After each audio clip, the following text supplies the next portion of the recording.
Sorry, I had a little trouble there. Mayor Toland. Here. Clerk White.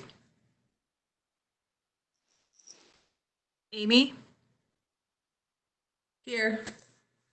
Bierstead. Oh, everybody's muted. Bierstead. Downing. I think everybody's muted.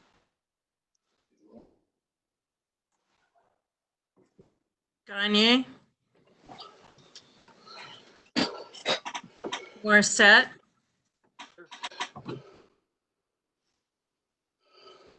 Hey, I am here. I was muted. Okay, Sean. Morissette. Here. Odine.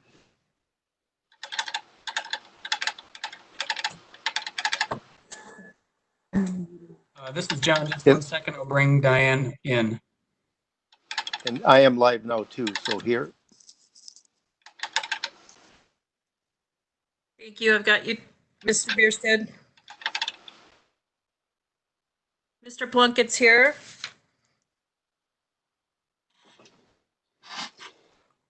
Mr. Watson. Here.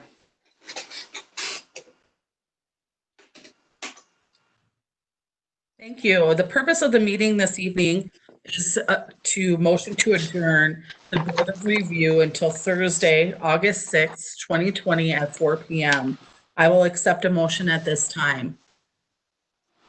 Mr. Mayor, I make a motion we adjourn until that time. Second. Second. All in favor? Aye. Aye. Aye. Do we want to do a You want to do a call roll for call? that? Sure. Plunkett. Aye. Odine. Watson. Aye. Gagne. Aye. Morissette. Downing. Aye. Bierstead. Aye. Okay, with all in favor, we will adjourn until Thursday, August 6th, 2020 at 4 p.m. Thank you, everyone. Okay. Thanks, Amy. It is 6:30, however you want to proceed. Oh, is it? Okay. Is everybody ready? Okay. So I'd like to welcome everybody to the May 26th River Falls City Council meeting. First thing we'll do is sit and say the Pledge of Allegiance. Pledge allegiance to the flag of the United States of America and to the republic republic for which it stands, one nation, One nation. under God, indivisible, with liberty and justice for all. have a roll call, please. Bierstead. Here. Downing.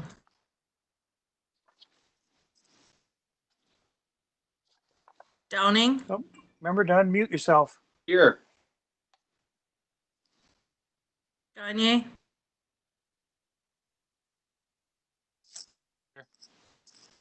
Morissette. Here. Odine. Here. Plunkett. Here. Watson. here.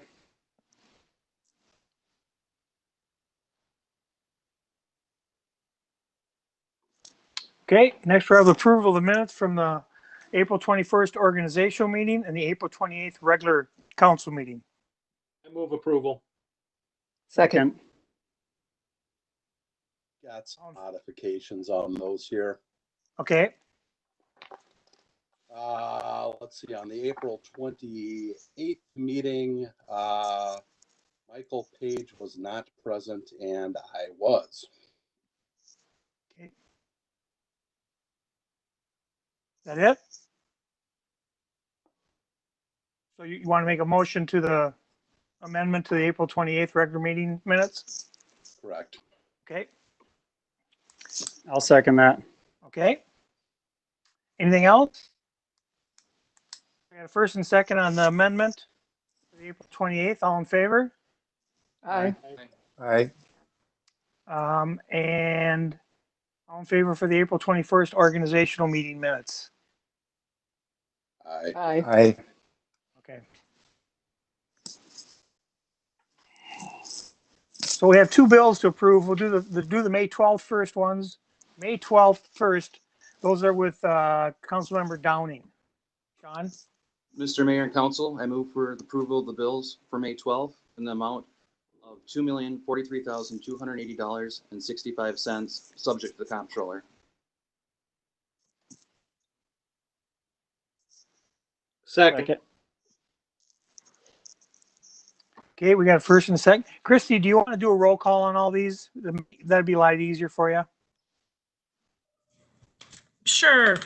Okay. We have a motion and a second for the bills for May 12th. Mr. Plunkett.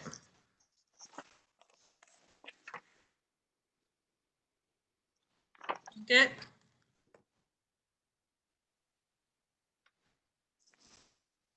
I come through there from me. Yes. Odine. Yes. Watson. Aye. Gagne. Morissette. Aye. Downing. Aye. Bierstead.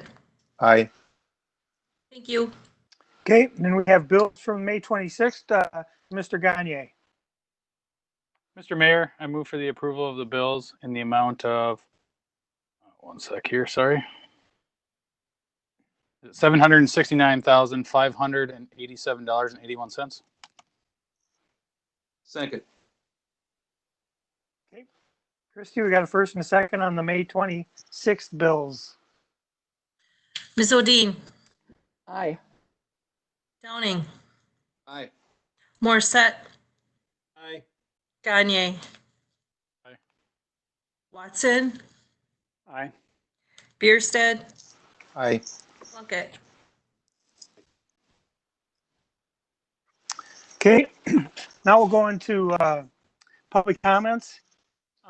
John, is there people online that have public comments, or are they going to be at City Hall? Yes, we have a few folks here at City Hall, so I will Okay. unmute. It's the camera that you can see Okay, pointing back to the perfect. podium, and I will unmute that and have the first gentleman come up.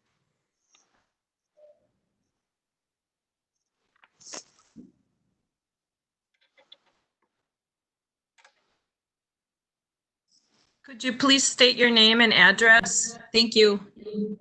Benjamin Fox, 2529 Powell Avenue. First off, I want to compliment the city of doing as much best communication strategies as it can right now. I mean, it's struggling times to try to deal with all this. Secondary, I'm a little concerned about seeing council members represent themselves in private forums.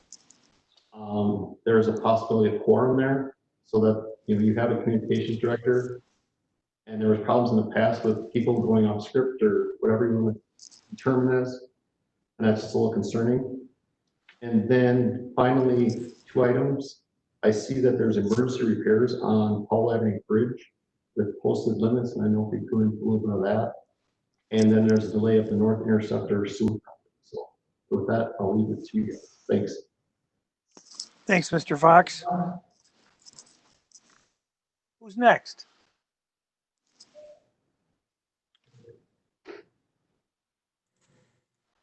This is John. Let me go ask. Okay. No, I just missed one week. Thank you.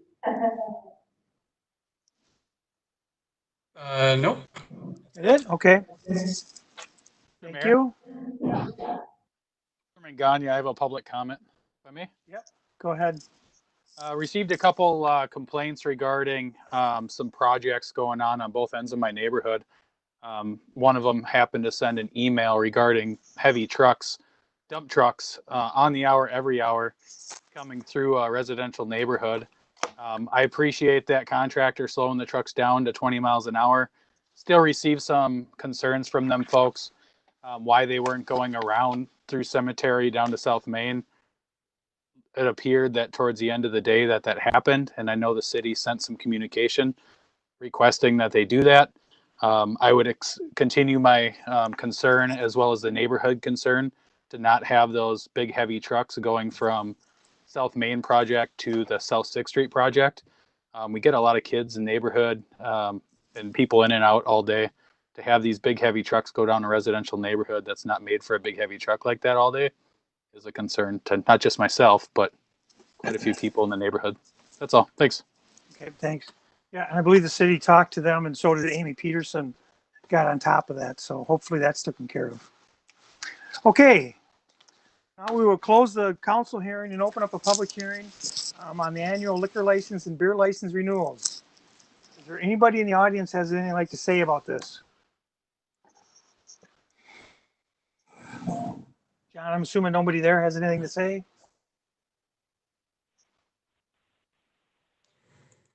That is correct. And I am muting our people that I have Jeff and Mark and Miranda. Yes, Okay. Is Sarina there? not that I can see. Okay. That's fine. We'll go on. Okay, so I'll close the public hearing and reopen up the council hearing, and we'll move on to the annual liquor license, beer license renewals. And the first thing we'll do is, so Mr. Morissette, we have three of the four new agents. We got Brenda Gutting from Aldi's. We have Mark Hine from Family Fresh Market, and we have Jeffrey Wesley from Junior's Restaurant and Tap House. Mr. Mayor, could I ask them to step to the podium? We can do this in one group if Yep. that's all right. Perfectly fine. If they're okay, social distancing. Yeah, why don't we take them one at a time? Yeah. Okay, that's fine. Maybe we'll go in alphabetical order based on maybe Miss Gutting could come first. I'm here. Ms. Gutting, and those after you, I ask three questions of every person who's going to be an agent for any liquor in the city of River Falls. I've been doing this for quite some time, so I hope you don't feel like anybody's being called out here. But do you understand the role of an agent? Yes. Do you understand that if an alcohol-related violation happens, even if you're not on the location, you are still responsible? Yes. Do you currently hold a responsible server's license? Yes. Thank you. Mr. Hine, are you available? Yes.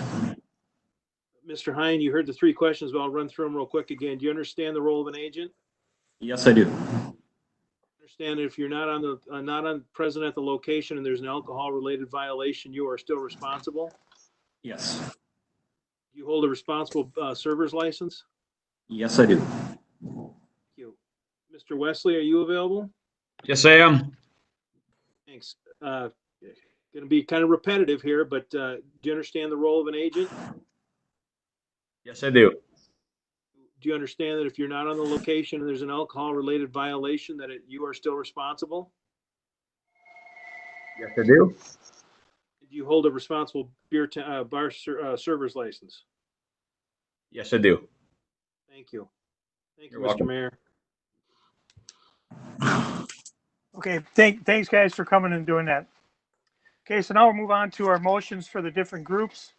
The first one is a motion to grant renewals for the Class A beer license and Class A cider license. This will be for the two Bob and Steve stores in town, the number 4 store on Paulson Road, and the number 6 store on North Main Street. I will take a motion on that. Mr. Mayor, I'd make a motion to make an amendment to each of these individually.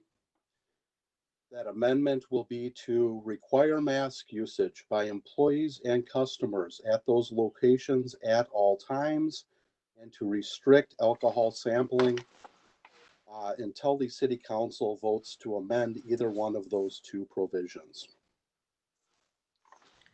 We need to have a main motion, please. Yeah, Mr. Mayor? let's take a main motion first, and then Ben can make his amendment. And I'd like to ask the council if we can't, I don't know if we can even enforce having them to have masks. But let's take I'll take a motion first. Mr. Mayor, I move for the approval of the motion to approve liquor license. If I may, Mr. Mayor, to be clear, I will second Mr. Gagne's motion to grant renewal for the Class A beer licenses and Class A cider only licenses contingent that all licensing requirements are met at the time of issuance. Thank you. Okay, then now Mr. Plunkett has a amendment he'd like to make. Yep. I would like to have a condition of this license be that there are no sampling of beer or cider on this licensed premises until the city council votes to remove that prohibition, and to require mask usage by stores, employees, and customers. Anyone at that store. We'll do that first on the Bobby and Steve store number 4 on Paulson Road, as I believe we have to do these individually, and we're going to do a lot of these. I'm going to second that motion. So You got a first, second on Bob and Steve's for the amendment. So do we want to do discussion first?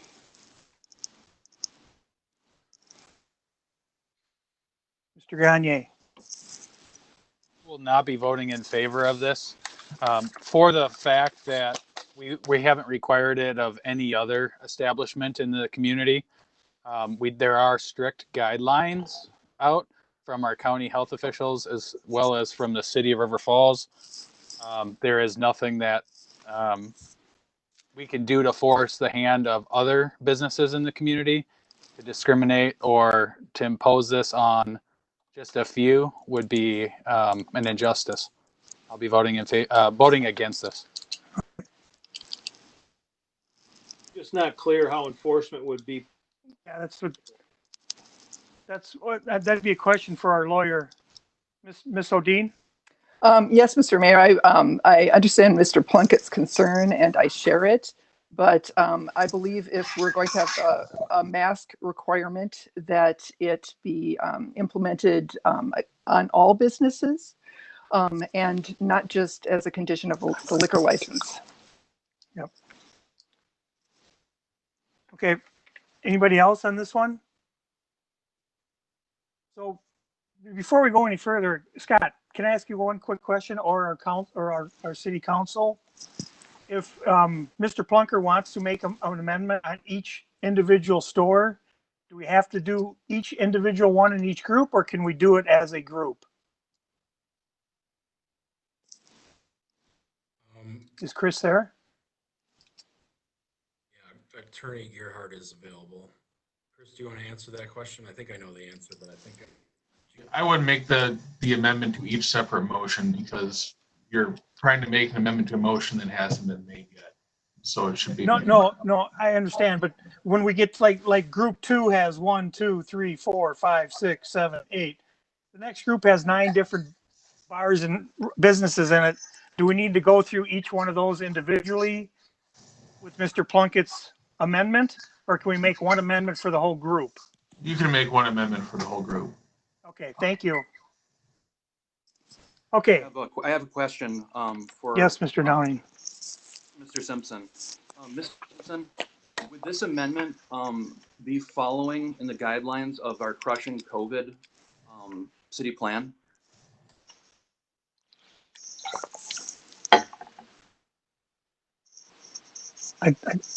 Yeah, I'm not sure I can answer that. I think masks are certainly, we've, in the Crushing COVID plan, we've indicated that we'd like to follow the guidelines from federal health and county health officials. And so there is a recommendation in general that anytime you can not social distance, that you do wear a mask. Guidelines, we can't enforce these, right? I'm not sure that's tested, but I think if you had a category of businesses that you had the ability to use your home rule powers and specifically your powers of granting license, this is probably one category where you could do that. But I think there's a question about you would not be able to not grant the license without going through the specific process under the law, I believe. So I think it's not clear to me if you how firm a ground there is to add these at this point. But I think if you were not just picking on one or two businesses, you'd have some ability to do this. Attorney Gerhardt, do you have anything to add to that? Yeah, so because we're looking at licensing here rather than a general requirement for all businesses, the city does have more discretion to impose restrictions on licensed premises. But if you're going to do it, it should be uniform for all licensed premises.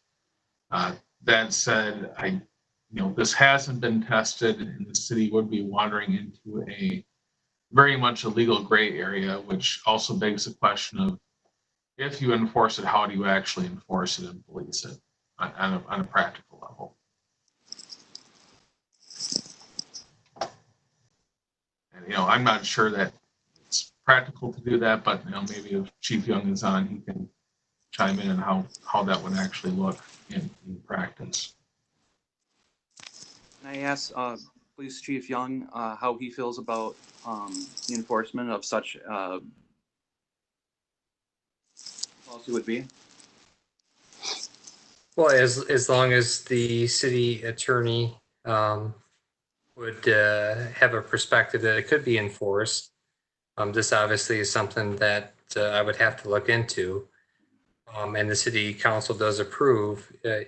It would be difficult to enforce on a consistent and fair basis amongst all businesses, meaning that we have 2 to 3 staff working per shift per se throughout the city. But if it's the wish of the city council and if it's allowable, then it's something that we would enforce.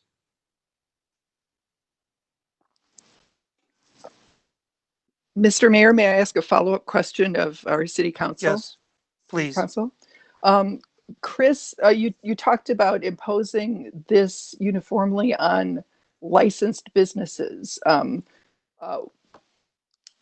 you give me an example of other, which other types of licensed businesses you might be thinking there? Yeah, so I was really just thinking of liquor licenses. The city generally doesn't license other businesses. They usually get a license from the state. Liquor is unique in that respect. I haven't encountered any of my other municipal clients doing this. I do have hesitation in the city adopting this, in part because it's completely untested and the way the courts are going in looking at these types of restrictions, they're tending to take a rather critical eye to them. But you're not trying to supersede the authority of the local health officer, and if you're saying Croix County, you're tying it to a license. And arguably, when there's a violation, you'd have to commence an action to revoke the license for failing to follow the conditions of issuance. And that would likely be challenged, in court if it got to that point. And not trying to get into a policy discussion, but perhaps the best approach is to use the bully pulpit of the city council to suggest mask usage, consistent with DHS and Pearson St. Croix County health guidelines rather than making it a condition of issuance of the license. Okay. That was going to be a follow-up question I guess I had for Mr. Plunkett is, do you envision a monetary fine? Do you envision a removal of the license, or what makes it punitive? That I'm not sure how to enforce that. Liquor license violations are punishable by removal of the liquor license. That would have to come back before the city if there's a reported violation. And yes, I would support that. Inquiry for our city attorney. Regarding what you were just talking about, you said that it would if a person was, or a council was to look into doing this, you cautioned doing an individual type of mandate for just one group, being the bars in this case. Is there a, how do I put this? Would this be better served in a discussion as far as the entirety of our downtown and city goes, as far as the legality of it? I think we need to consider, protecting the city and the legal matters in this sense too. Yeah, if you're looking at imposing certain types of restrictions on businesses, you're, in my opinion, better off using your general police powers to impose general health and safety restrictions, being mindful of the Wisconsin Supreme Court decision, which did say that, restricting, shutting down businesses and preventing travel would not be allowed. And the difficulty, the difficult situation we find ourselves in is we're all in uncharted territory here.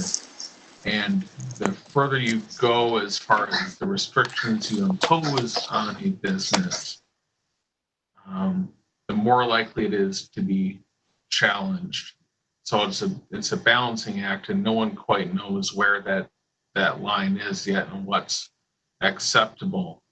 And what I've been advising my clients is, for the time being, until there's some guidance, from the courts as far as what's acceptable, to really issue strong suggestions and guidance consistent with your local health departments. Mr. Mayor. Thank you. Mr. Mayor, you're muted. Go ahead, Chris. Mr. Mayor, so based on what Ben is proposing, I'm going to give a quick example. I'm sitting in one of our local establishments. I have a mask on because now it's required. I also have my beer in hand, right? Now, every time I want to drink a beer, have a glass, I got to grab my mask with my fingers that are touching everything around me, touch my face, take a drink of my glass that's sitting on a table.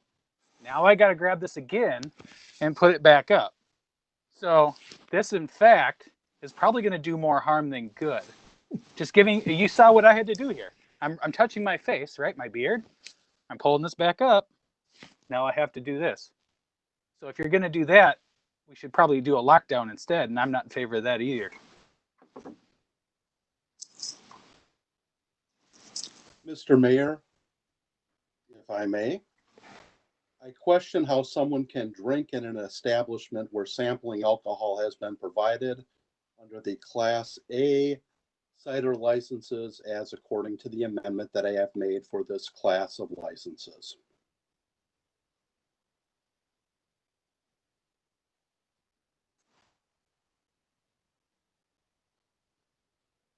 On that.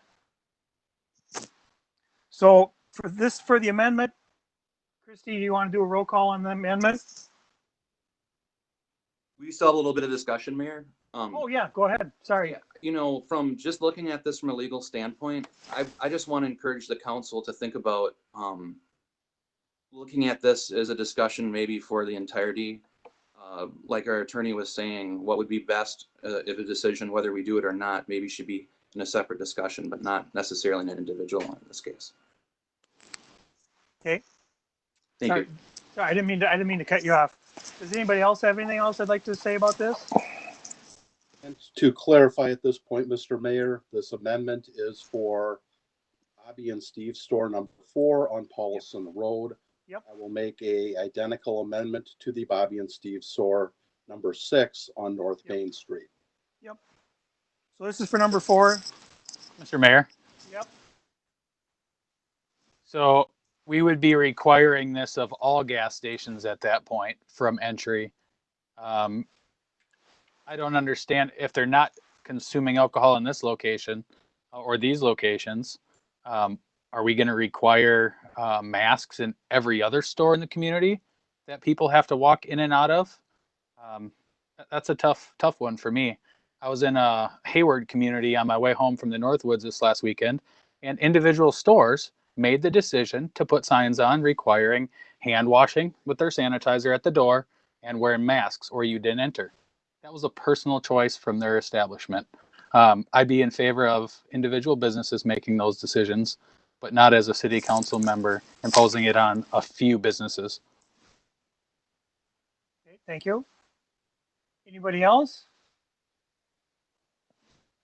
Okay, so Christy, we have a first and a second on the amendment for Bob and Steve store number 4.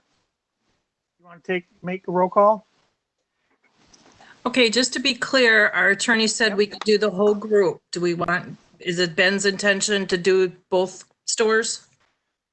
Ben, do you want to make this both stores in the group, or do you want to do? My reading of the material that I gave me suggested that these need to be done individually. I will continue making them individually. I'm sorry, couldn't hear you.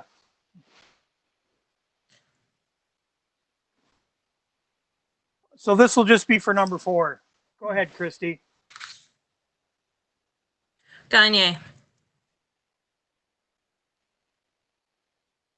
No. Plunkett. Husted, No. Morissette, No.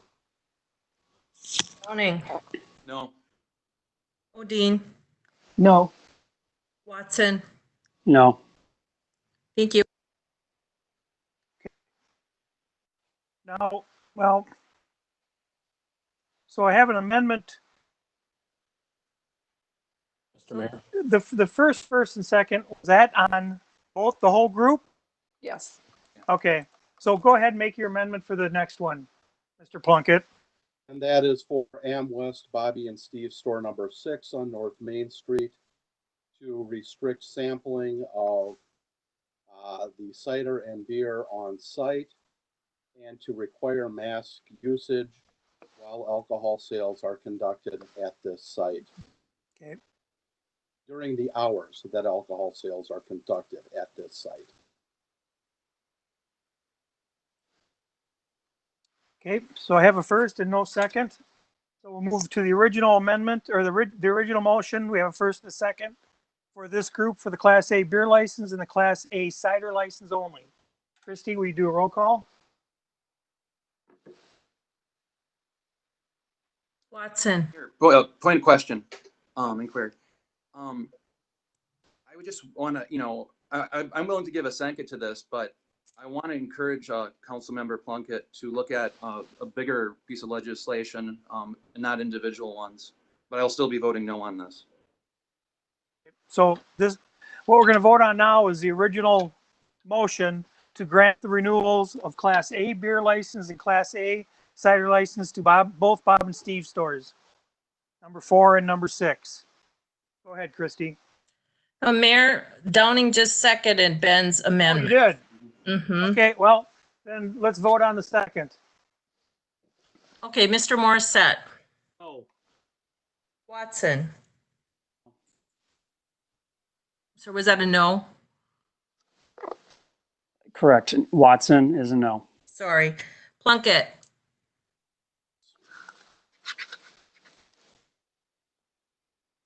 Mr. Plunkett? Yes. Thank you.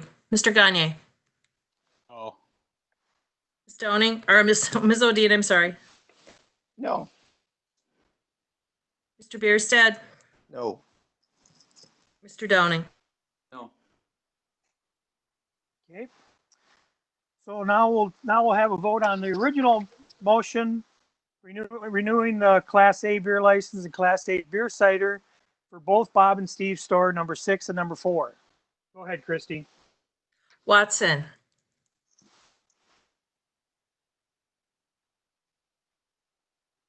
Mr. Watson? Yes.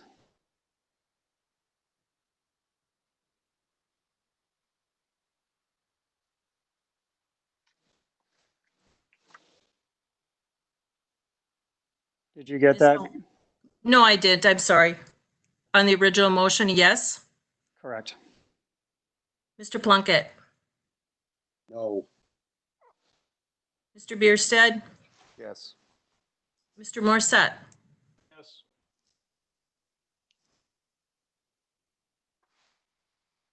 Mr. Morissette? Yes. Thank you. Mr. Gagne? Mr. Downing? Yes. Ms. O'Dean? Yes. Thank you. 6-1. Okay. Now we'll go on to motion. The second group is looking for a motion for grant renewals for combination Class A liquor and Class B beer licenses. And these would include Aldi's, Divine Liquors, Dick's Hometown Liquor Store, Dollar General Store, Family Fresh Market, Quick Trip, number 301, which is on South Main, Quick Trip Store, number 453, which is North Main, Walgreens, and the Whole Earth Cooperative of River Falls. Mr. Mayor, this is Watson. I make a motion to grant renewals for the combination Class A and Class A liquor and Class A beer licenses contingent that all licensing requirements are met at time of issuance. Second. Okay, we got a first and a second. Any comments or questions? I'd like to make a motion regarding the Aldi number. Ben, you keep going out. I can't hear you, Ben. I'd like to make a motion regarding the Aldi number 49. I would like to require that usage be mandatory in the store by both employees and customers during hours when alcohol is being sold, and that there is no sampling of alcohol on those site premises. So the lawyer said you can make that motion, you can make the amendment for the whole group. Do you want to make that amendment for the whole group? We'll make it for the whole group. Okay, thank you. So I got looking for a second on Mr. Plunkett's amendment.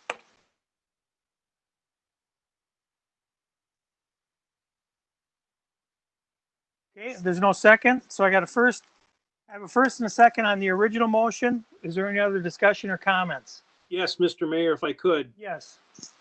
We have a change of agent for the We Market, the Whole Earth Market. Oh, they weren't here. She did not appear, so I think we need to exclude that one from the approval, as there's a change of agent. I don't want to approve that without her answering my questions. Okay. Do you want to make an amendment? Is that do I need to make an amendment to do that? I would think so, right, Chris? Okay. Mayor and Council, I make an amendment that we exclude We Market until such time that the new agent of record can appear before this council. Second. Okay, got a first and a second on the amendment. Is there any other discussion on the amendment?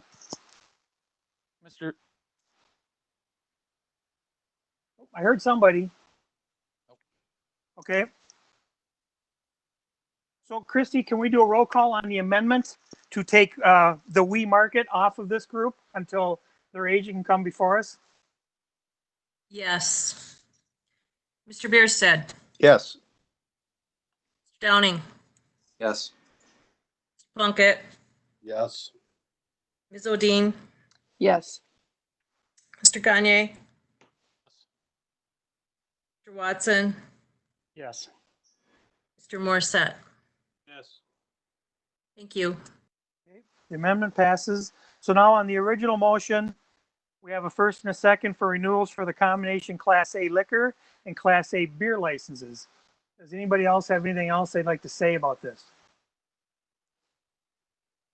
Okay, Christie, do a roll call on this.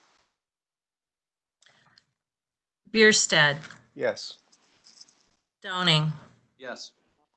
Gagne, Morissette, Yes. Odine, Yes. Plunkett, Oh, Watson. Yes. Thank you. Okay, next we'll move on to motion to grant renewals for the Class B beer licenses. And that group would include Luigi's Pizza, Smoky Treats, Steve's Pizza, and the Swinging Bridge Brewery. And I'll take a motion on that. Mr. Mayor, I move we grant renewals for the Class B beer licenses contingent that all licensing requirements are met at the time of issuance. Okay, we got a first and a second. Do we have questions or comments? Mr. Mayor, if Mr. I Mayor, could, I'd like to make an amendment to this motion. I would amend that no on-site sales or sampling of alcoholic beverages be allowed until such a time as that is removed by the city council. Okay. So I got a first on amendment. Do I have a second? Okay, no second. So let's go back to discussion on the original motion. Mr. Mayor, if I could. Yep, yes. There's a clerical error, which I just want to, I think I've already brought it to the clerk's attention, but I just want it on the record. For Luigi's Pizza, they did not answer question C3. Does the applicant understand that they must purchase alcohol beverages only from Wisconsin wholesalers, breweries, or brew pubs? There's no answer, yes or no. So I'd ask that, consistent with the motion, that the clerk get that answered before the license is issued. Okay, thank you. Any other discussion? Would agree with Alderman Morissette. Based Okay. on Odine's original motion, I would agree. Okay, any other discussion on the original motion? So now we'll vote on the original motion. Christie, if we'll take a roll call, please. Plunkett, No. Odine, Yes. Watson, Yes. Gagne, Morissette, Yes. Downing, Yes. Ted. Yes. Thank you. Okay, the next motion we're looking for is for the renewals for the combination Class B liquor and Class B beer licenses. That would include the American Legion Post 121, Bros Sports Bar and Grill, Emma's Bar, the River Falls Theater, Johnny's Bar, Junior's Restaurant and Tap House, Lazy River Bar and Grill, Main Streeters Bar and Grill, Mariachi Loco, Mavericks Corner Saloon, Mel's Midtowner, Moonshiners BX, Nighty Squirrel, River Falls Golf Course, or Golf Club, sorry, River Falls Moose Lodge, Shooters Pub, St. Croix Lanes, and the Westwind Supper Club. Mr. Mayor, I move for the approval of the Class B liquor, Class B beer license, subject to all licensing requirements be met before issuance. Second. Okay, we got a first and a second on the motion. Any discussion? Mr. Mayor, I have a Castro Corp. Trade name is Moonshiners BX. Also missed question C3. Again, I think the clerk's aware of it, but I just want to make it on the record that needs to be corrected or answered. Thank you. Thanks. Any other discussion on this? Yeah, Mr. Mayor, I'd like to propose an amendment to restrict all sales at these premises to off sale. There shall be no on-site consumption of beer or liquor and no sampling of beer or liquor until such a time as the city council amends that, and to require a mask usage by both customers and employees during all times when alcoholic beverages are being sold until such a time as the city council chooses to amend it. Okay, got an amendment on the table. Okay, no second, so we'll go back to the original motion. Any other discussion? Okay, Christie, would you take a roll call for the original motion for combination Class B liquor and Class B beer licenses? Odine, Yes. Downing, Yes. Morset, Yes. Gagne, Yes. Gagne, Yes. thank you. Watson, Yes. Bierstead, Yes. Plunkett. Okay. And the last one is, we need a motion for renewal of the Class C wine licenses. And that would include Smoky Treats, Steve's Pizza, and the Swinging Bridge Brewery. Mr. Mayor, I move we grant renewal of the Class C wine licenses contingent that all licensing requirements are met at the time of issuance. Second. Okay, we've got a first and a second. Any discussion? Yeah, Mr. Mayor, I would, on the Class C licenses, I propose that we restrict any on-premise sales until such a time as the city council chooses to allow such, and to require mask usage at any times when alcohol is being sold by customers and employees until such a time as that restriction is removed. Okay. I got an amendment on the table. Got a first, no second. So we'll go back to the original motion. Any other discussion? Okay, Christie, we have a motion for renewal of the Class C wine licenses.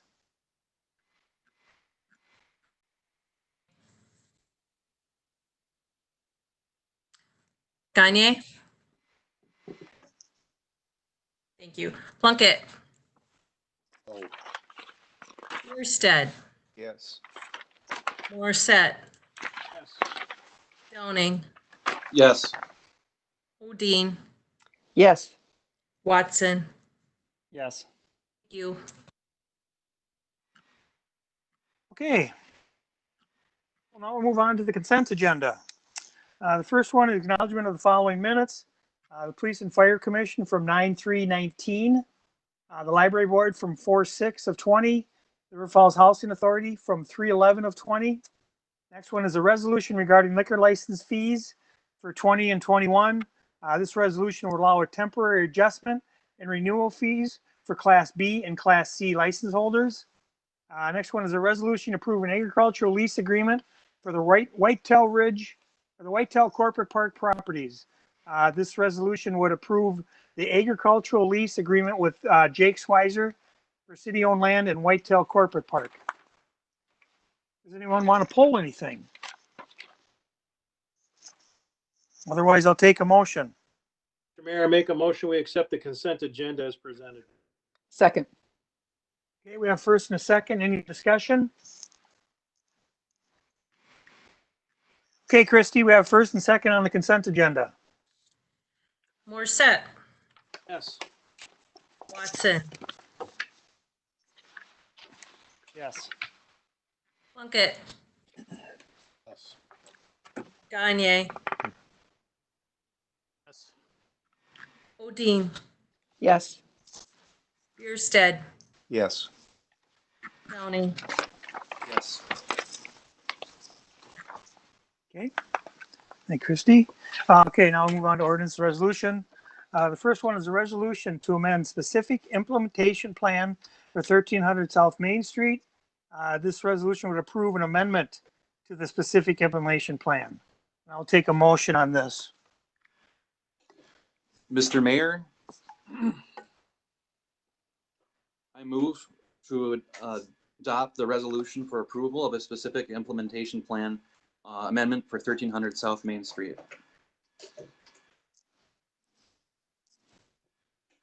Second. Okay, got a first and a second. Any discussion? Mayor, Mayor, Oh, hang on. I think Chris was first. Go ahead, Mr. Gagne. Mr. Mayor, I just point out that the specific implementation plan changes the use of solar specifically at this location. They're adding a couple solar flowers out to the front between the property or the building and the road. Not to mention all of the solar panels that they are implementing on top. I think it's a great use of their project. I did reach out to staff and ask for some specific information. It looks like that they're going to do an all-in-one kind of bulk electric plant there, where the rent is included in the rent. I would, as the project goes along, that could change. I would ask that the developers do it more individually per tenant, so they're not wasting electricity. It's not fair to some of the others that live in that building and their rents that have to pay for other people that leave their doors and windows open in the middle of winter. I see it across some other units in the community. I'm going to leave that up to the developer and the projects in those locations. I am in favor of this. I will be voting yes.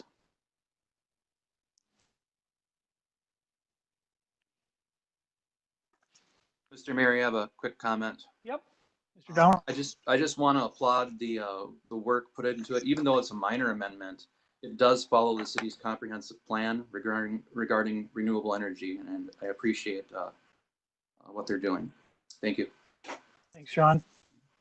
Anybody Mayor, else? Mayor, I have a comment so on this. I've got Wait, some, Mr. Morissette, go ahead.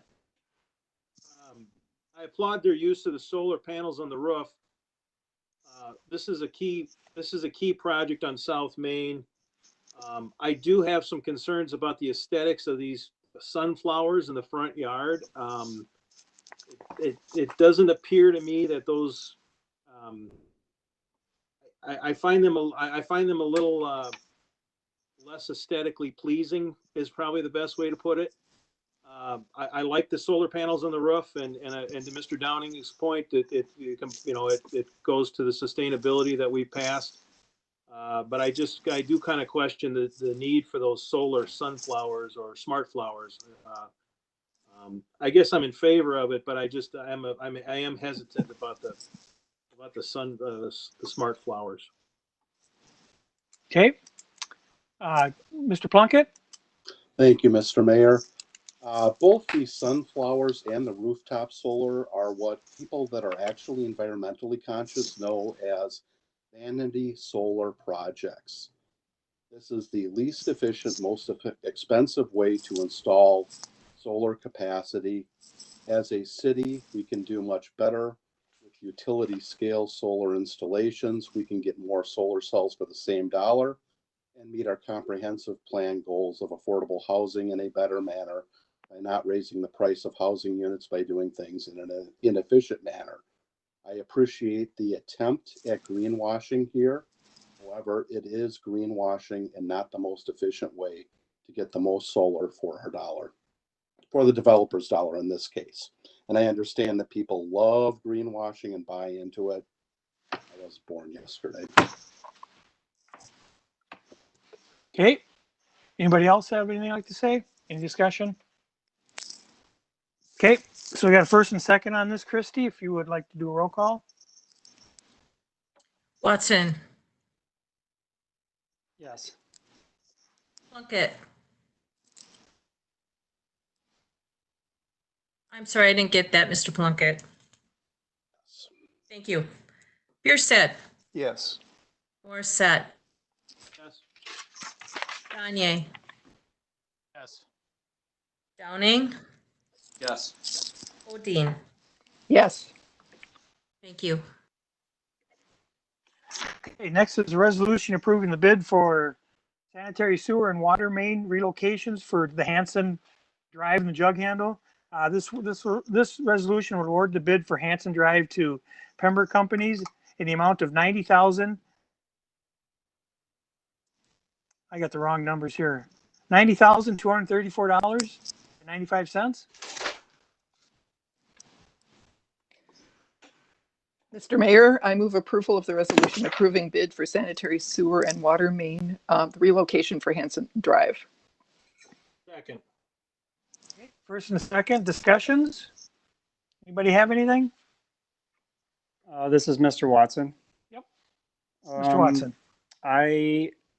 So this particular part of the project was not in the original scope. I know the utility director isn't on the call right now, or I don't believe he is. Can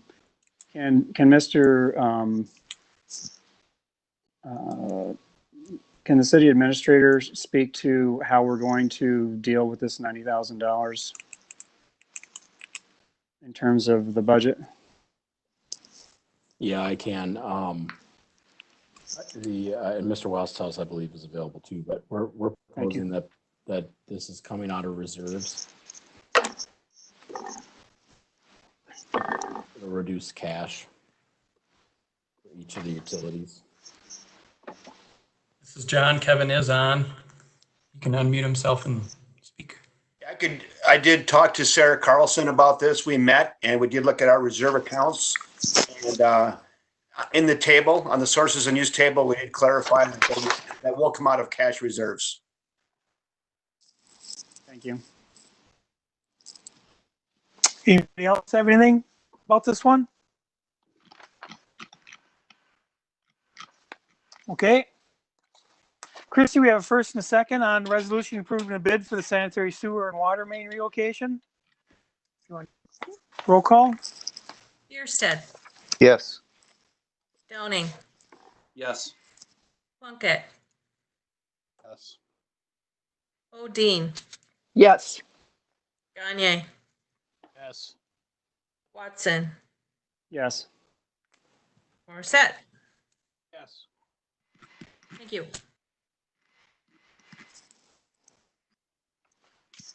Next, move on to a resolution approving the 2019 CIP revisions. This resolution would approve the revisions in the city's 2020 capital improvement plan. I'll take a motion on this. Mr. Mayor, I make a motion, we approve the revisions to the 2020 capital improvement plan. Second by Watson. Okay. Any discussion? Mr. Mayor, I have a point of discussion I want to bring up here in the sense. I believe on this that that it says for, was it the Sterling Ponds golf or disc course would be eliminated. And the cost of that, from my understanding, and maybe Scott Simpson can help me on this, is not the full amount that's reflected there, since most of that's, I think a good amount of that's donations and contributions. So I think we could potentially amend it to put it back into there, because it wouldn't be a lot to actually do that project. I think it'd be reasonable potentially, but could our city administrator address that real quick, please? The amount that is would actually be there if we were to do that project within to 2021.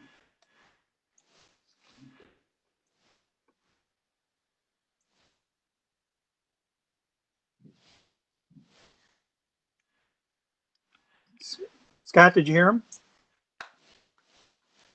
Had a computer issue and crashed, so I had to reboot here. Apologies. Go ahead, Sean. You want to go again? Tell Scott what you're looking for. So Scott, in the proceed list and delay list and eliminate list, the Sterling Hill Disc Golf Course got eliminated, and it says that the CI plan project expenditure was $75,000. But that project plan expenditure is not correct. It's actually what is the actual correct amount that the city would be giving to that, and what's contributions and donations? I believe that project was 75,000 total, and we had planned, I think, to have that entirely through donations or contributions. The reason that it was eliminated from, I'm sorry, or at least half of that from donations. The reason we eliminated the project is just we were looking at part of the issue with redoing the CIP plan, and you'll see that in other things like the alley. The alley project is we just think we have too many projects to handle, so we needed to get some things off the list and just not work on them. So that's what our recommendation is based on. I think it's Not the merits of the project, but just we got to find a way to get some of this done, and that means some of it probably needs to go off the list altogether. Mr. Mayor, may I ask a Yes, follow-up? Diane. It sounds like this is something that we could add in the future if we have some additional capacity. Would that be accurate? Yeah, and I think we're likely to bring forth another 1-year capital plan instead of doing the 5-year plan with you this summer or August like we thought. We likely will do a 2021 plan, and then in late 2021 come and do another 5-year look. And then basically when we do those 5-year looks, everything's on the table for the council to kind of adjust. I wanted to give the council my best estimate about what we're going to do here for 2020, and also, you know, if it's eliminate, then it's not likely we're going to do it for 21 either. Okay. Any other discussion? Yeah, Mr. Mayor, I had two. I'm sorry. Go ahead, Scott. I'll go after Go you. ahead. Oh, thanks, Sean. I had two on there that I've already kind of communicated with Administrator Simpson on. One of them was the AMI project that's currently ongoing, and I just had a question about how we were going to handle that, given the distancing that we needed to. This was be for electric. Water's being delayed. The other one is, as you mentioned, the downtown alley plan. Specifically, I've made comments before about Riverwalk and wanting to do some upgrades there. The alley plan has been eliminated rather than delayed. And I guess my point, similar to Mr. Downing's, is if we're going to come back in 2021, couldn't we take the delays and take a look at them in the 2021 plan as opposed to eliminating them? Eliminating to me means we're not ever going to do them. And I don't think that's the intent. I think the intent is to move it off of the 2020 plan. And I understand that we've lost a chunk of time. We've got limited staff capacity. And we're going to have some financial impacts for this whole thing as well. But eliminate to me means it's on forever. Delay means maybe later. I think if I understood it right, they were going to move that into more of the when we do the downtown plan, instead of having that something separate we're trying to do right now. That's what I assume they're going to do. Yeah, Mr. Mayor and Councilmember Morissette, you know, perhaps it helps you understand too. I am trying to send a clear signal to staff to stop working on those things. So eliminate means that don't keep working on it. Keeping it warm on the stove, you know, it'll be right back. Eliminate means get it out of your mind, focus on these other things. And if the council chooses to bring that back, it's likely 2022 at the earliest. So that's how I would view what I proposed to you. Delay means if there's a few things you can still kind of work on without too much expense, I might not be as irritated that they're still working on it a little bit, but we do need to get some of these off our plate completely. If you don't have priorities, then if something isn't priority, then nothing is priority. Well, and maybe it's the nuance of dealing with the 2020 plan. I'm just worried that there's not a placeholder for it out in the future, even if it is 2022. That's really my concern about it. I'm going to be in favor of the changes that you proposed. It's up to you, Scott, to to manage the staff as we put forward these plans and take your considerations into take your recommendations into consideration. But I just wonder if there isn't a different messaging, and maybe it's the difference between what we perceive as delay versus, to your point about the staff saying, oh, well, it's delayed, but I got, an extra half a day today. Maybe I'll dive into that. I understand that nuance. Maybe it's more of a statement than it is anything else. Okay. Anybody else? Mr. Mayor, can I speak to this again? Go ahead, Mr. Downing. So as a representative of the park board, I can tell you all the members have been 100% committed to doing the disc golf course, and it's something that's already been delayed. So I would just want to encourage people to look at this like this is something the community's been demanding. They've been told no, they've been told to wait. And I think it's going to be really difficult for people to take and eliminate on that. So I want to propose an amendment that reads delayed and until it works to the best of the city's ability with the plan that we have adopted. Because I believe the park board has the capacity, because that's one of the projects they want to work on. And we have a lot of volunteers who are already behind doing it.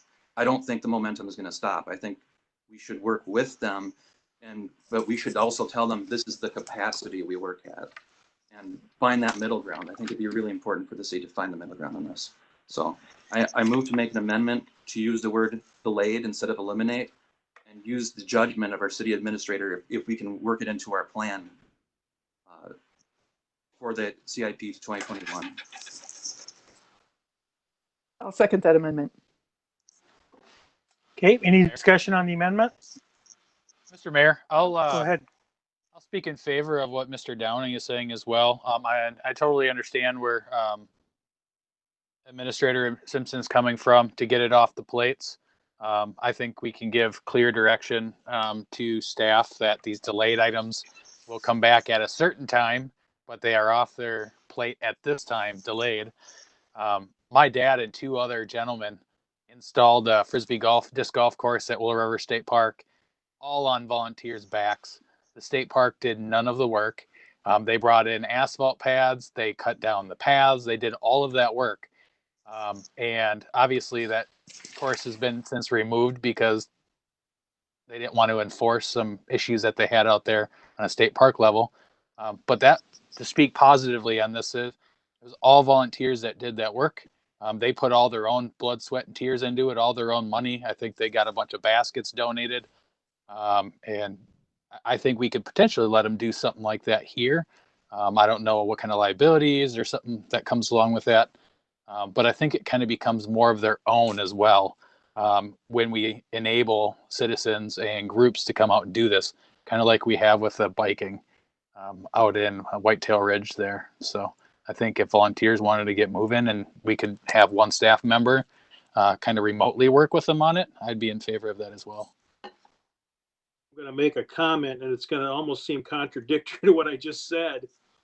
But my perception of the CIP budget or the CIP plan, and the reason that it's being recommended to us by staff to amend it is because this directly flows into the work plan. And if this is in the work plan, similar to the colors that are listed there, red, green, or yellow, yellow being half done, green being done, I think any amount of staff, from what I heard, any amount of staff time, be it for the Frisbee golf course or for the alley project, even if we're delaying it, is just there's not capacity for that today. And I think the challenge is we could all go through there and find a pet project or a project that we feel passionate about. But if we're going to do that, to be fair to staff and to be fair to the administrator, I think what we have to do, unfortunately, is go to something else and eliminate it. To be blunt, I think we're going to have to trade off something else for this. It doesn't mean that I don't support the idea of putting the Frisbee golf in place and using volunteers, or working on the downtown alley plan, or, pick another project. But any amount of staff time, given our limited ability, I think just isn't there. So, I'm not going to be able to support the amendment, and I hope you understand why. It's not because I don't want it. It's because I think it's a trade-off. Unfortunately, we have to make staff time, even if it is just minuscule part of staff. I just don't think it's there. I think the amendment is just to change it to delay. My comments were purely on the volunteer side, right? I don't think there was a whole lot of staff time that was put into that Willow River State Park disc golf course that they had. In this case, it's the city, so we would want to have a little bit of oversight on that. But I think if we enabled some volunteers to put a plan together, turn it into staff, and they'd have minimal oversight, I think that would be a great thing for them to own, just like they did on the biking. I don't think a whole lot of staff time was initially put into that, was it, Mr. Simpson? I can answer that. No. Yeah, I don't think we have yet expended that much time on the bike path. And I think it's the same. I think the volunteers, if they want it bad enough, they'll do all the work for it, because they're going to be the people using it all the time. It'll actually bring people in the long run, into our hotels, into our restaurants, because if you go over to like Kaposia Park and some of these other parks, Sundog League over in the Twin Cities, there's a ton of people that come into these communities for these type of events. And obviously those things aren't built overnight. Those are built over time. And this would just be the beginning of that. But I'm in favor of marking it delayed. Mr. Mayor. Yep, go ahead, Ms. Odine. Thank you. This is a question for Mr. Simpson. Is it possible to list a project as delayed on the CIP and instruct the staff not to work on it until there's more capacity? Yeah, certainly we have that ability. And again, this is a document that also relates to other documents, but I don't want to give the council the impression that we won't take direction from the council and that this is a real policy. We're not just informing you of what we're planning to do. We're trying to make sure that you're okay with the direction that we're headed in. So I don't take any concern about any of the comments raised. These are all good in instructing me and staff and how we want to proceed with things. So. Thank you. Mr. Mayor. Yep. Mr. Watson. I'm going to support this amendment. I think that the folks in that neighborhood up there need more opportunity to recreate. Frankly, I think we've been a little bit behind on giving them the kind of amenities up there that the young people need in a place where they can walk, and get to. So to me, I think that this is important, and I would encourage Administrator Simpson to do as has been discussed by Alderman Gagne, to involve the park board and volunteers, and see if we can't make this happen largely without staff time. But I'll support the move to delay. Anybody else have anything on this? On the amendment? We just add it sets a precedent. You have a lot of volunteers and a lot of people that are passionate behind this. If it's marked eliminate, I think that just kind of sets a black eye or kicks them in the butt a little bit. Where a delay kind of just says, hey, we understand that there's COVID-19. There's got to be some changes, but it doesn't stamp it as it's gone. So I'll leave it at that. Anybody else on this one? The amendment? So we got an amendment to mark the golf course delayed instead of what's the word I'm looking for? Delayed instead of canceled? Eliminated. So Christy, will you take a roll call on this one? the amendment of delaying instead of canceling? Plunkett. Odine. Yes. Watson. Yes. Gagne. Yes.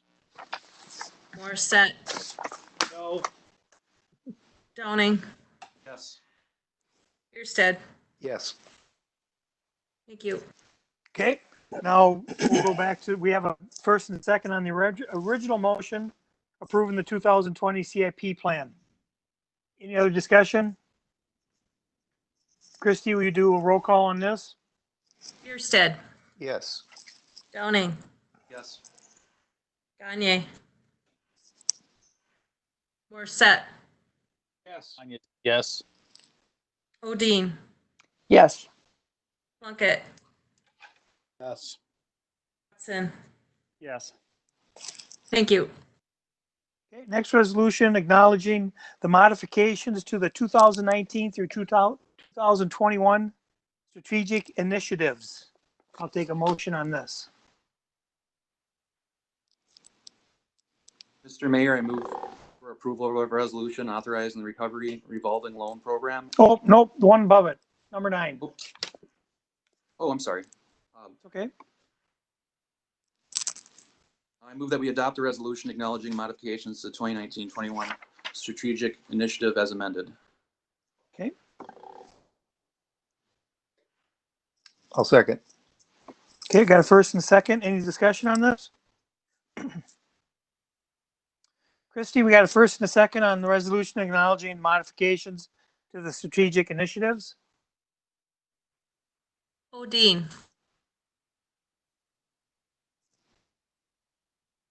Downing. Yes. Morissette. Yes. Gagne. Yes. Watson. Yes. Bierstead. Yes. Plunkett. Thank you. Okay, next one is a resolution authorizing the recovery revolving loan program and committee. This resolution would approve the revolving loan recovery revolving loan program, which would have a fund of $500,000 in it. I'll take a motion on this. Mr. Mayor, make a motion that we approve the resolution for the revolving loan fund program and application. Second. Okay, we got a first and a second discussion on this. Mr. Mayor, Alderman Gagne. Yep. Mr. Gagne? I got two-part question. I'll start with the first one for Mr. Simpson. The commercial revolving loan program, was that an EDC or a state grant that we received to use this money for ongoing projects, and when the money comes back in, it goes back out for that same purpose? Is that what the council's authorized? Yeah, unfortunately, no, we were not the direct recipient of CDBG or EDA money for that particular revolving loan fund. There is some housing money that we have that is, I guess I don't know the right term, but defederalized or relocalized money. So we had a program through the housing authority, and the city got some money and loaned it to them, and then they've paid it back. And then we've turned that into local housing support. But in the case of the revolving loan fund, that was just the council saying this is important for us to do for our businesses, find a way staff to fund it. And so then they put a cap on the dollar amounts that would be made available under that loan program. And so we're proposing essentially switching gears short term, and then asking you to raise the cap on what we can put out for this program. So no, this is the city of River Falls City Council and Mayor making this a priority. It's not any money from federal or state sources at this point. Fantastic. So my second question on that two-part question was, once this money goes out and comes back in, does it stay in that pool for that purpose? And any new money that we put in, is it going to stay there as well? Yeah, we'd have to ask the council what direction they want to give us in the future. We're really talking about in staff's mind, this is a one-time distribution. And so we hope that everybody is able to pay these loans back. And if they do, then you'd have, essentially that would be dissolved. So the original sources of the money, say we take some from electric, some from water, some from the general fund, the original source of that money would be replaced. And we wouldn't have an additional 500,000. We're not asking for that. We would then switch back to the $300,000 kind of general revolving loan fund. Certainly the council can make a change to that, but that's not what we're proposing as staff. Thank you. Mayor, 2 questions. Mr. Simpson, do you suspect that this will come back to us in the future? And my second question, as far as having to add to it, my second question is what specifically are the criteria that qualify as a person to get a loan? Could you go into the details of what would disqualify a person and what would qualify them? So if I understood the question correctly, this is a very robust initial allocation. So a number of the much larger entitlement communities, which means they get funds directly from CDBG, have not authorized this amount, even though it was federal money that they received. So I anticipate this is our kind of booster shot, so to speak. But let's just hope that's what it is, that's what's necessary and it's helpful. So no, I don't anticipate at this time asking for a reauthorization or additional funds. But we certainly do not have a crystal ball, nor our expert economists as far as that goes. But to answer your question, we're asking the council to allocate an initial 500,000. That's kind of the limitation of what we plan to do. It would be in 1 or 2 rounds, depending on the amount of applications we get. I suspect or suppose if we got 5 times as many applications as money, that we would let you know that as a council and see if you'd like to go forward. But anything beyond this 500,000 would likely be a pretty significant stretch for us funding wise, if we lack any federal or state support. The second question is related to eligibility, and we intentionally made this pretty broad and not too many limitations on eligibility. So with the understanding that we have no obligation to provide anybody a loan, meaning the committee that you guys approve and put in place will ultimately determine eligibility, assuming they do that on a non-discriminatory basis, which we will help them do. They can make determinations on a rational basis who's not eligible, but broadly we're asking for applications from just about every business entity in the community that's been available for a year or been in business for a year. The committee may in fact decide that there's certain categories of businesses or certain size businesses or certain businesses that may qualify in a broad legal sense, but are not necessarily what they're thinking of. So we've given them a little bit of can of worms to deal with, but that's the purpose of the committee. The council certainly has the ability policy wise to put restrictions on that we haven't initially and give that direction to the committee. Thank you.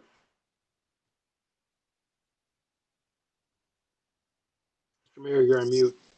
Mr. Mayor, I see Mr. Plunkett with his hand raised. I'm not sure if he's on your screen. Sorry, I was muted. Sorry. Oh, all good. Thank you.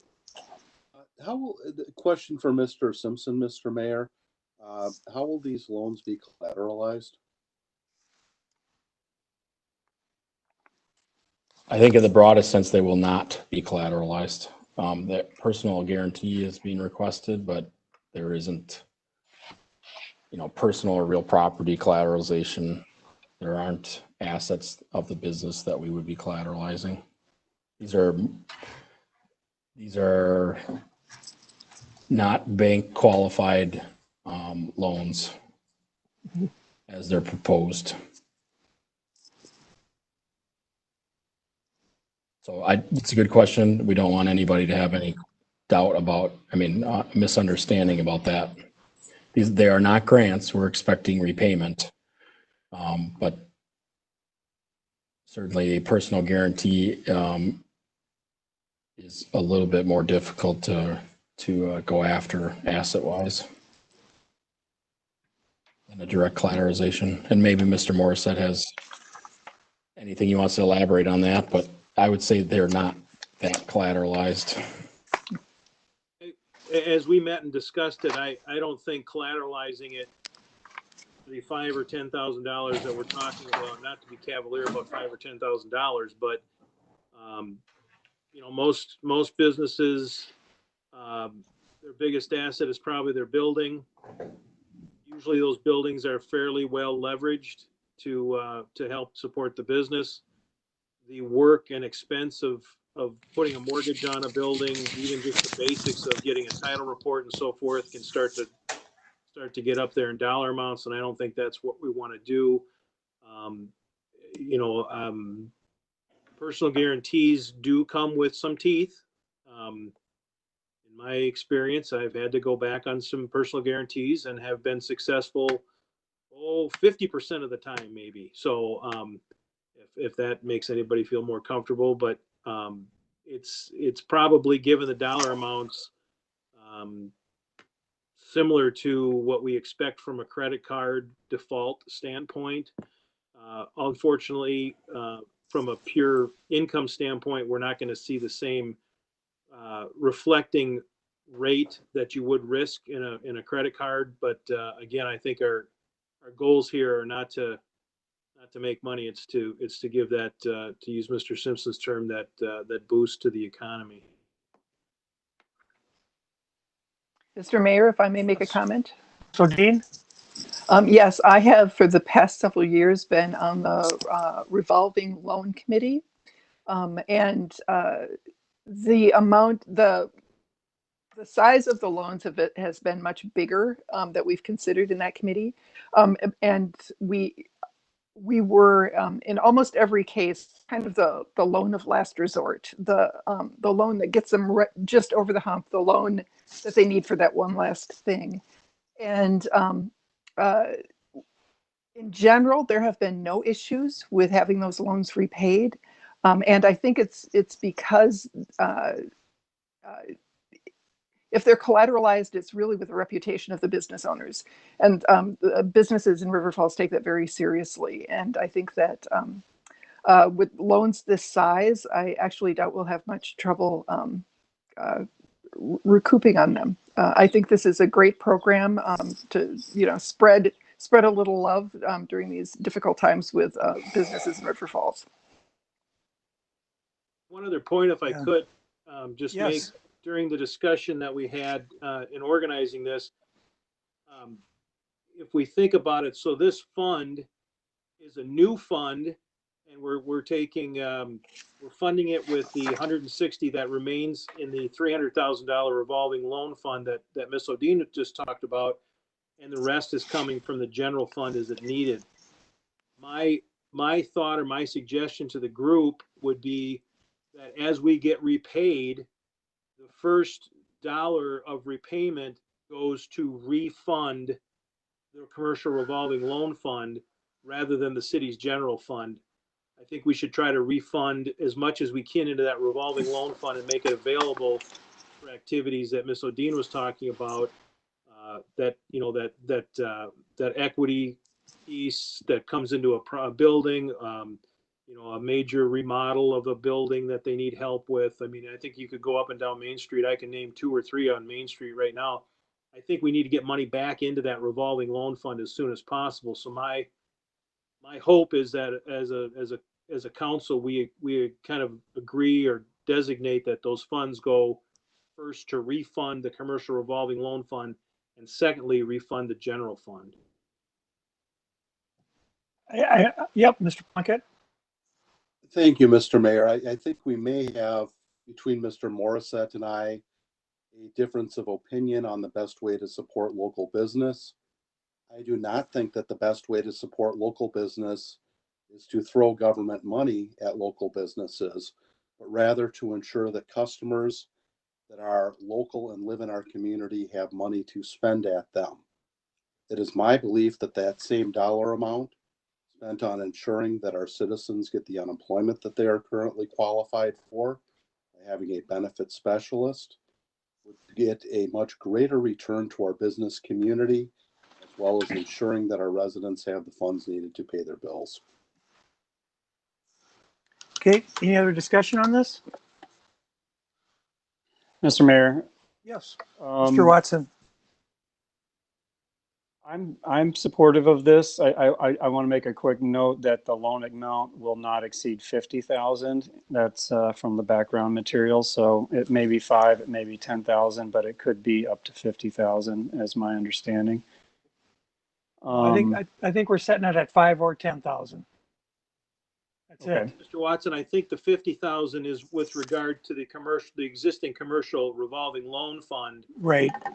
that we're taking the money out of. That was the $50,000 cap in that fund, but in this fund, I think it'd be 5 or 10. Okay, That's thank my you for that understanding. clarification. No, I like that better because I do want to see this.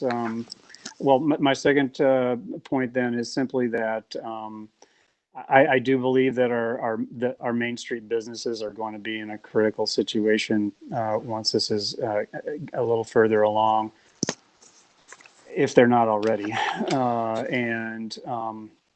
So it is in our best interest as a city to have downtown and specifically the core of Main Street survive and not be wiped out. And so if I believe that our community would support, and my understanding or from people that I talk to, is that, you know, if we as a community can lend, not give, a hand to these businesses, that this is a very positive thing to do. So I'm in favor.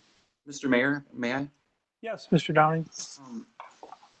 Councilmember O'Dean, I appreciate what you said earlier. Would you agree with the statement that we've had a history of success with our revolving loan program?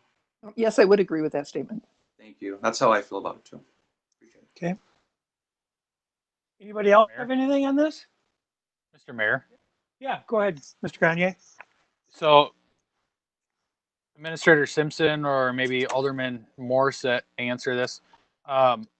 In the application criteria for these loans, do we gather their personal information on a confidential city basis for these loans? And does it tie back to, say, a credit bureau or their social or anything specific? Or is it just like a basic blank document that that they're just putting their name and their business name on? I'll let Mr. Simpson answer that. Yeah, I mean, it's more of a basic application, but it's not as simple as them just putting kind of John Doe and here's the bank account, you can send me the money. But, you know, I'd say it's much less than what the WEDC is planning to do with their millions. They're talking about a little bit more what I consider classic underwriting. But we're still, you know, we need to verify the entities. There's a lot of staff work to support the committee to figure out, you know, verifying the entities. Now, some of them are not that hard, right? If Falls Theater applies for a $5,000 loan, you know, we've got them as a utility customer. You know, they can provide us their EIN number. You know, we have some other abilities to do that pretty easily. But there may be some other entities that committee is going to have to work a little bit harder to determine if they have enough information. And again, we're not obligated to loan to anyone. So to the extent the committee feels they don't have enough information, they certainly can add to the application. They can re-email out. I think as staff, we were looking at some of the examples around the state and trying to find application that would not be more of a burden than the opportunity to get the $10,000 loan is, because and it's targeted for less than 25 employee firms, so it's intended to hit the smaller ones, and they're not likely to have a CPA doing this application for them. So, but to the 2 points that are raised regarding benefits specialists, and also with the kind of the rebuilding the original revolving loan fund, I think those are frankly two things that staff can work on after this. If this passes, then we can work on those proposals too, to think about how that is. We are, in a way, acting as a benefits specialist right now with energy assistance and some of the other programs that are coming out from the state. We do have staff specifically working hard to get those dollars to individuals and businesses. In some cases, they're individual only programs. In some cases, they're business only programs. But we're working hard to try to identify those opportunities. So there, in fact, that may be a good idea for us to pursue, to expand that role of some of our existing staff. I'm completely in favor of this. Obviously we've heard from like Diane and some of the revolving loan funds that we've already used that it's been successful. And I definitely know that we have some struggling businesses, and this is a great opportunity for them if they're wanting to take advantage of it. I just want to make sure that they're aware that they have some stick in the game and paying it back as well. So that isn't a grant like was mentioned. So No. We have a history. I'm sorry, Councilman Organi, didn't mean to talk over you there. We have a history of using that kind of public pride as a way to collect on some of the revolving loan funds too. The loans will be public, and the loan status will be public. So the council should expect, and as I would expect anybody who is awarded a loan, they've decided that they're going to be public with what's happening. That doesn't mean that all of their financials are disclosed, but you'll have a report on accounts payable that will list all of the businesses and whether they're current or not with their payments. Okay. Any other discussion on this one? Okay. Christie, I got a first and a second on the resolution authorizing the revolving loan fund program. You want to do a vote? Gagne, yes. Plunkett, Bierstead, Yes. Morissette, Downing, Yes. Dean, Yes. Watson. Yes. Thank you. Okay. We'll move on to administrator's report. Scott, if you have anything for us, or if anybody's got any questions for Scott. While you're thinking of all your questions, or getting your list out, I do want to thank the council. I appreciate that you've provided the feedback that you have. The things are changing rapidly, much more rapidly than we're used to from a planning perspective, and even having a council meeting every 2 weeks, it seems like they're not soon enough to get some feedback. So appreciate your patience and understanding that some of these things are moving at a minimum parallel to the council's knowledge of them, and sometimes ahead of the council's knowledge of them. And that support is appreciated as we try to address needs as they come up. So thank you for the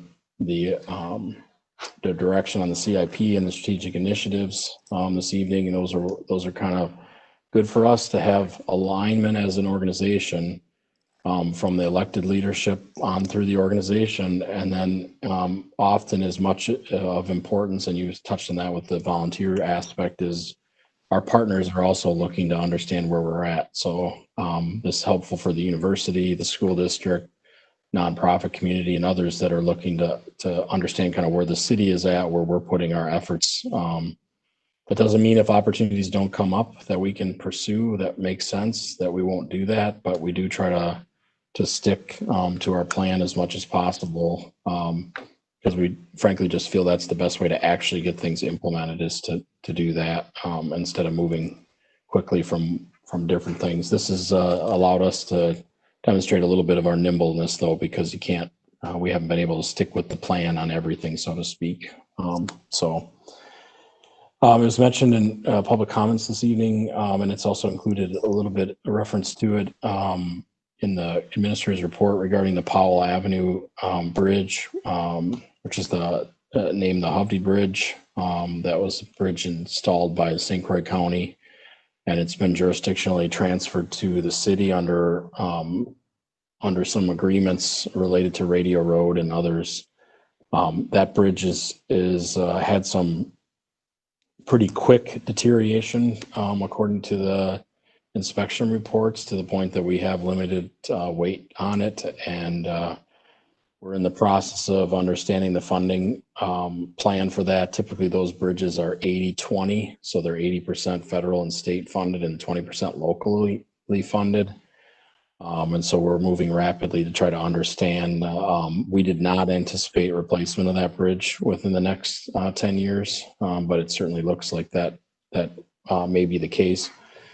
And St. Croix County is assisting us in getting some of that funding acquired, likely for 2022, to be a reconstruct of that bridge. In the meantime, we'll continue to monitor it. We've had lots of help. DOT has its own bridge inspectors, and both St. Croix County and Pierce County do. And then we also have a bridge inspector that we've worked with on different bridges. So they've all taken a look and haven't all agreed. Shocking. Then our city engineer, Crystal Raleigh, is kind of analyzing all that, and then ultimately she's the one that makes determinations about restrictions on the bridge or coning or doing things like that. So I have everybody confidence in her ability to examine all the information she's getting from various engineering firms and that, and making determinations about what essentially are kind of emergency or maybe not emergency is not the right word, but temporary fixes to maintain the stability. And the problem was with the bridge deck itself, not the structure or the feet, so to speak. So I wouldn't say it looks worse than it is. I think it looks like it is. And so you don't want to look down a bridge and see the water running underneath it. So that's not a good thing, but it doesn't necessarily mean there's imminent danger. And certainly if we believe that that's the case, then we would put in more restrictions for that bridge. A couple questions for Mr. Simpson. Scott, are you in day-to-day conversations with the St. Croix and Pierce County health officers? And if so, are they obligated to follow the best practices handed down by the CDC? That's a big question. I am not in daily communication with the Pierce and St. Croix County health officers. Jason Stroud of our team is in nearly daily communications. I'd say on an average, we're communicating with them more than 7 times per week, but sometimes it's 4 times in a day, and sometimes it's no times in a day. And Jason, I think, is on. He could elaborate if you're looking for elaboration. They are.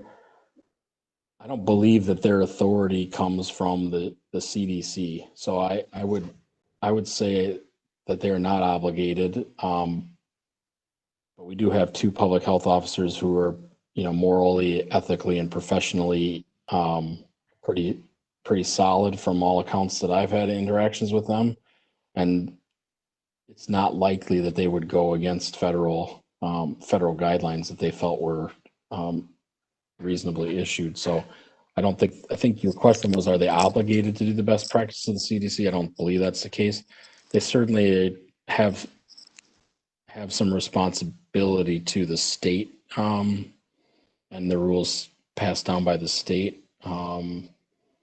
Although, I don't want to go too far in the legal battle here, but obviously there's been some question about who has authority to do what. And so we're in a situation we've been in before, which a lot of fingers pointing at the local government. At the end of the day, it's us making some decisions. And I actually think professionally that cities have more authority than they give themselves credit for under state statutes and the Constitution. But, you know, you can't do everything with home rule. So that's a long way of saying kind of they're obligated, but it's more professionally and ethically, or more professionally and morally than some legal requirement. One of the reasons I'm asking is if you look at nursing homes, especially right next door in Minnesota, they are just getting devastated specifically by the coronavirus. And that's something that I think all of us share as an importance of protecting specifically. And those best practices from the CDC in regards to that specific is something I want to make sure that we have oversight of. So thank you for answering my question, Scott. If I could ask Mr. Simpson another question, you won't be surprised by it. Can you provide us with any update? My concern still exists that I brought up at the workshop about having both St. Croix and Pierce County as health directors. Again, based solely on what I read in the paper, it appears that St. Croix County is getting ready to issue some sort of an order. It was but a bit vague. In my communications with you, you had mentioned that there was some discussion between Attorney Gerhardt and the corporate counsel for St. Croix County to figure out how River Falls would be impacted, if at all, by that, or if we could just deal with the Pierce County Health Department, since the majority of our city resides in Pierce County. Yeah, I would say we haven't made significant progress on St. Croix County voluntarily restricting their orders to whatever Pierce County issues for the city of River Falls, which we believe legally they can do. But we've not got agreement from the county administrator to do so, nor have we asked. I mean, I haven't sent a letter formally requesting it. We've agreed that we're having informal discussions about how that would work and if it would work, which we think it would. But so I can't tell the council that we have made significant progress in that other than continue the dialogue. I don't think the city can unilaterally do that for the residents in St. Croix County. I think it's something that St. Croix County feels there's a legitimate responsibility expressed by St. Croix County administrator about relinquishing, so to speak, that local control for the residents that are within St. Croix County. So we're kind of in the same boat we've been on other issues like dispatch and you name it, where everybody talks about cooperating, and there is some legitimate efforts towards it, but at the end of the day, when the corp councils and others get involved, there's a lot more hesitancy to actually do it. So that's where we're at with health officer right now. We're operating under the assumption that St. Croix County can issue orders that are only for St. Croix County portion of the city of River Falls if they so choose to do that. And Pierce County can also do that. And Pierce County cannot issue an order, say for Winfield United's location in the corporate park. If there was something that happened there, they couldn't independently do that at this point. St. Croix County would be responsible for that, and vice versa. The St. Croix County can't issue an order for the campus because it's not in St. Croix County. So did I miss part of your question? No, I don't think so. Are you, in your discussions with them, as periodically as you mentioned, are you getting the indication that they are preparing to put something in front of the county board to issue an order? I do not believe that they're preparing to issue an order. I think a good amount of that is rumor, but rumor based on probably a fact at the beginning. So I think there certainly is discussions in virtually all 72 counties of the state amongst county executives, administrators, corporate counsels, sheriffs, district attorneys. I mean, they're all having conversations about what happens if we want to issue an order. How do we do it? So I would guess that the concerns raised on social media and others are based in the fact that I do believe St. Croix County and Pierce County and most other counties in the state are trying to determine if there's some outbreak or there's some scenario that requires a specific rule for a specific business or location, how and if they would do that. And that seems to be a reasonable exercise of their planning function, is to determine for worst case scenarios or other things. But we've got no indication, frankly, from the appointed officials or the elected officials in Pierce or St. Croix County that any kind of orders or rules are imminent. And frankly, I don't believe either county thinks that they have the will of the people to do that. Or if they think they have the will of the people for certain things, they have some concerns about the legal footings of implementing it. So where I saw this was in the Star Observer. It wasn't on social media, but I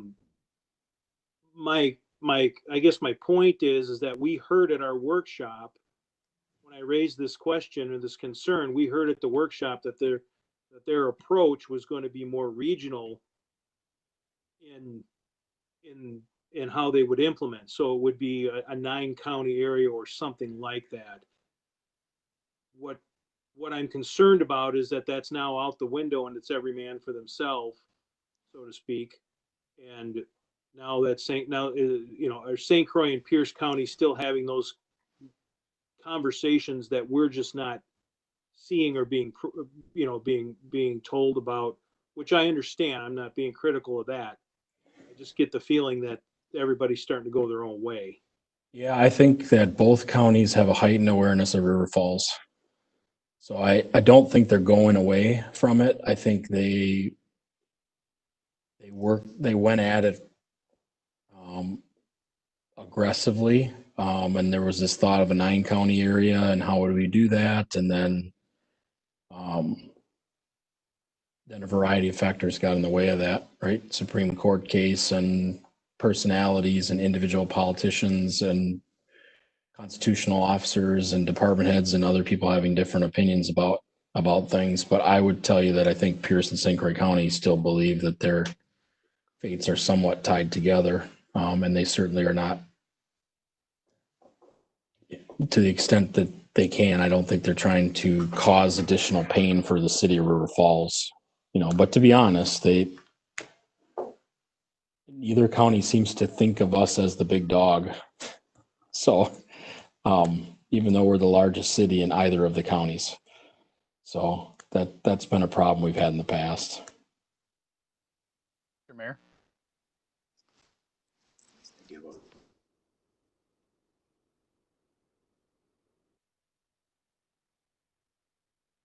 All right. Scott, could you shed some light on the city council appoints our health officers from both counties? Isn't there something didn't we assign them or say that we were going to go with them for our health officer for the official River Falls?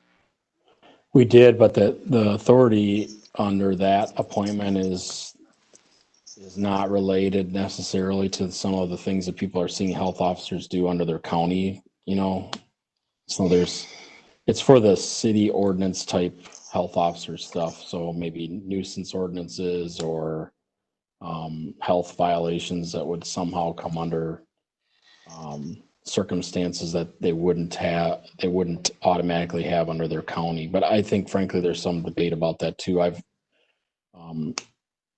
had the city attorney looking that to do also, and I still think there's some function for us appointing health officers for the city, but I don't believe the county health officers need us to appoint them. I think they have lots of independent authority. I think the state statutes definitely gives them some authority, but I'm kind of wondering at the same time of what the Constitution or the Supreme Court ruling would really say on that in the end. And I'm glad that we haven't seen a lot of overhanded approaches, but just throw it out there. You know, there's a lot of places that are wall-to-wall people, and just ask folks to use some common sense and best practices and make sure you're looking out for others at the same way you're looking out for yourself. Okay, does anybody else have anything for Scott? Yep, Mr. Plunkett. Mr. Simpson, in your report, you mentioned some additional restrictions implemented on the shared ride. Unfortunately, the format I'm looking at it, I can't click the link for that. Could you explain those further? I'm going to try to explain them as best as I can. Let me see if I can find the link though and get there. I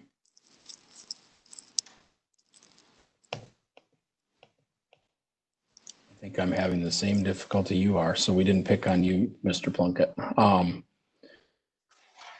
But we've asked for, and I'll get the council an email tomorrow that'll follow up on those details. But essentially, we're working with them on a plan for masking and how they would interact with customers to try to go along with the timing of our city hall opening and some of the things that we'll be doing with city hall as far as masking, our employees masking, and also our customers masking and vendors. So I believe that the taxi vendor was looking at supply issues and things, which I think we've helped somewhat resolve. But that's essentially what we're looking to do is try to help encourage additional practices they already were doing, so they already weren't having as many shared rides really as we normally have. Most of the rides were individual rides, door to door, unaccompanied, by kind of an unknown rider. And then doing some restrictions on people that are ill getting into the van, and then also, which is a challenge, by the way, because of the need to get ill people to the clinic and other places. So I think it's best for me to provide you that information. And I apologize, the link didn't work. Thank you very much. I appreciate that. Again, I don't want to over summarize here, but I will take the risk anyways. City staff is not preparing a list of restrictions and local order abilities that we can impose on people should something happen. That doesn't mean we aren't looking very closely at our own operations and those under our authority or our control, like the shared ride taxi. There may be things we order ourselves to do, even though we're not issuing orders out into the general business community, not only because we think it's the right thing to do for our organization, but clearly there are things that we may not be able to make a business case, so to speak, for as a city organization or as an employer, but that we are trying to set an example of what kind of behavior we would want to see out in the greater community. So I understand that's a slippery slope, and not every council member or every citizen agrees with that approach. So people shouldn't assume that because we are going to require masks of our employees when they're not able to social distance as a condition of employment, so to speak, as a rule, that somehow there's a corresponding sheet somewhere in a city desk for the business community in general. So we are working on our operating procedures, but that doesn't mean that everything we're doing, that the next step is to implement it citywide for private businesses or residents. And obviously we've heard from people that want us to do that. And we've also heard from people that are concerned that the city somehow is putting in restrictions that they feel are more restrictive than should be in private businesses, and that somehow that's just the next step. And so I would say that's not how the planning in City Hall is going. We're and in particular, we have some issues with youth sports and other things where the city may make the determination that they're not going to do some youth sports activities, even though we can legally, because we don't feel it's advisable. That doesn't necessarily make a value judgment for the youth sports associations or others. But certainly, obviously, we know they're watching. So we're kind of trying to take our role as an employer and a large organization in the community, but also understand that people are concerned sometimes when they see things from the city because they know we're historically a rulemaking body, and they think that we're kind of testing it out on our own employees and then we're going to roll it out citywide, and that's not necessarily the case. Okay. Anybody else have anything for Scott? Okay. Well, let's move on to the Comptroller's report with, excuse me, with Miss O'Dean. Okay, let me pull it up, please.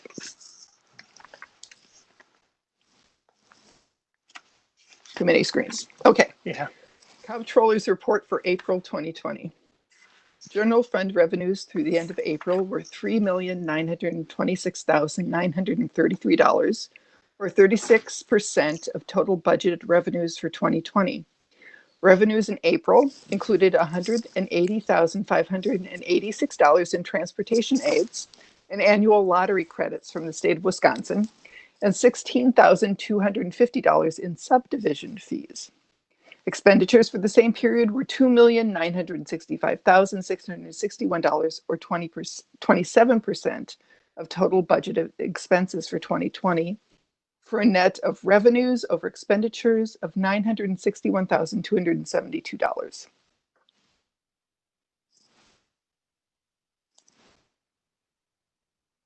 Thank you, Diane. Okay, we'll move on to, I have a couple of announcements I want to make. The first one is I have a proclamation here I want to read. And I apologize to all our EMS workers and all our emergency workers that we got behind on this. This was actually a proclamation for Emergency Medical Services Week, which was actually May 17th through May 23rd. But seeing as we have not had a meeting since the end of April, we are a week behind on this. So in all my authority, I'm going to extend this another week so we can celebrate it this week too. So let's read it here.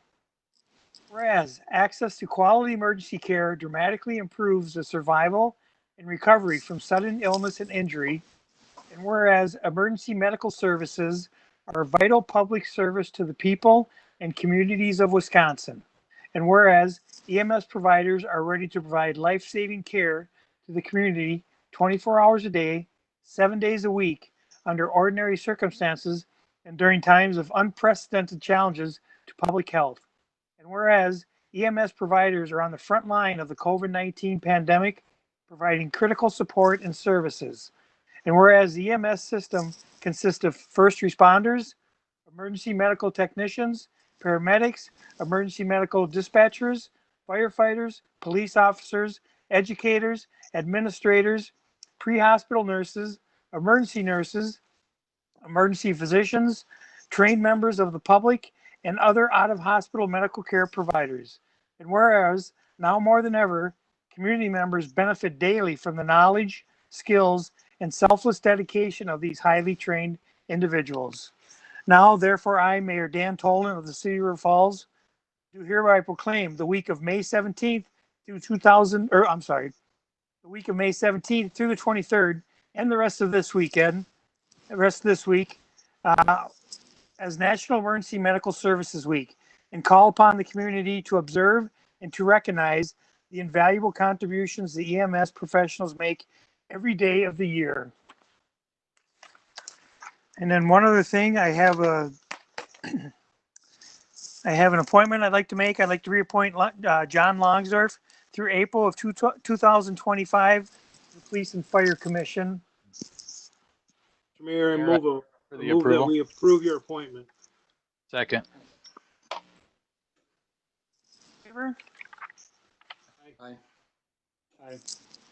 Okay. Thank-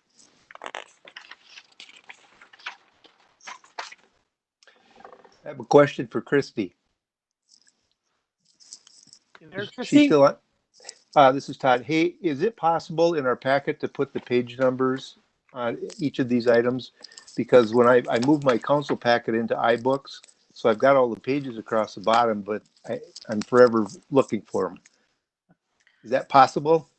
Well, Granicus does number them. I don't know if it's coming through different on your end, but when I put it through, it automatically numbers. I can look at it. I think So what if we he's had like, asking is, can we get the page numbers on the agenda part up top right, so we know where to jump to? Because those links aren't really working very well. It used to be that the links took you to the spot in the document, but now the links take you outside of the document to the website, which is quite a bit right, less helpful. It's much slower. yes. This is our new Granicus program, so I have to look into that. I apologize. Okay, thank The you. new one, if the new one doesn't work as good as the other ones, It then doesn't. we'll find a way to accommodate the council so that they can do their job. Thank you. With that, I move to adjourn. First and second, all in favor of adjourning? Aye. Okay, we are adjourned. Okay. Thanks, everybody. Thanks for hanging in there. Nice job. Yep, Good thank job, you. guys. Thank you. Good night. Thank you, John and Christy. Yep. Thanks, everybody, for everything.